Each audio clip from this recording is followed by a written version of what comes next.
Earlier in the course, you learned a little bit about objects. You learned that objects are collections of key value pairs. So if we have properties that are highly related, we want to encapsulate them inside of an object. Here's an example. Let's say we're building an application for drawing different kinds of shapes, like circles, rectangles, and so on. So we could declare multiple variables around circles. For example, radius, we set that to 1, then x and y. We're defining multiple variables, but all these variables are highly related. They represent a circle.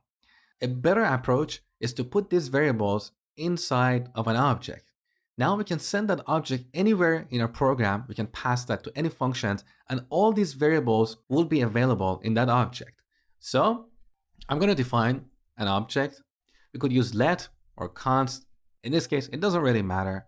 So let's define a circle object using the object literal syntax. So we add these curly braces, and inside them we add one or more key value pairs. So the first key is radius, and the value is 1. Now this value we have here can be any type in JavaScript. It can be a number, a string, a boolean, null, undefined. It can even be another object or an array or a function. Let me show you. So instead of defining two other key value pairs as x and y, I'm going to add a key called location and set its value to another object.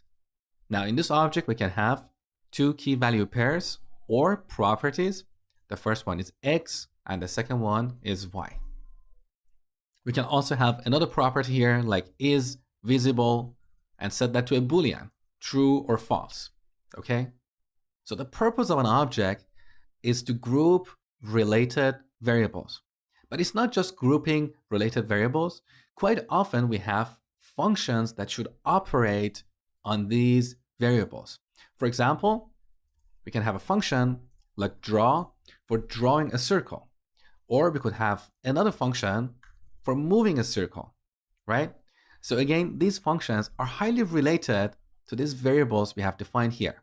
So instead of defining these functions in a standalone way, it's better to put these functions inside of the circle object. Again, with this, wherever we have a circle object in our program, we have access to all its properties and functions. So let me show you how to add this draw function inside of the circle object. We add another key value pair. The key is draw, and the value is a function. So I told you that the value of a key value pair can be anything in JavaScript. Here, the value is a function. Now for simplicity, I just want to do a console.log here. Let's log draw on the console.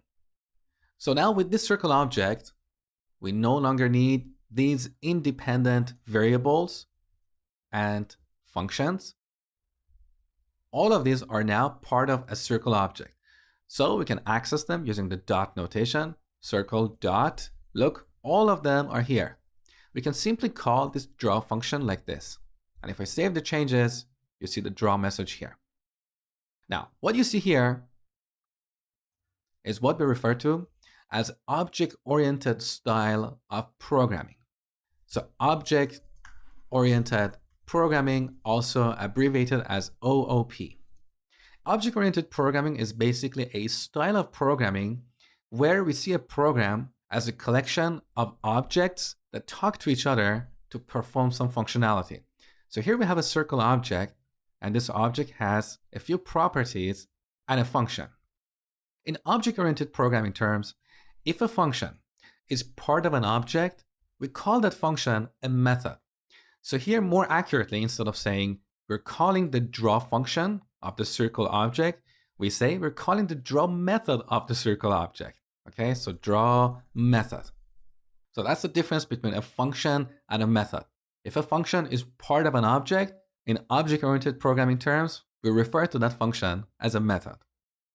Now, using this object literal syntax is an easy way to create an object, but as our applications get more complex, we need a different way to create objects. And that's what you're going to learn next.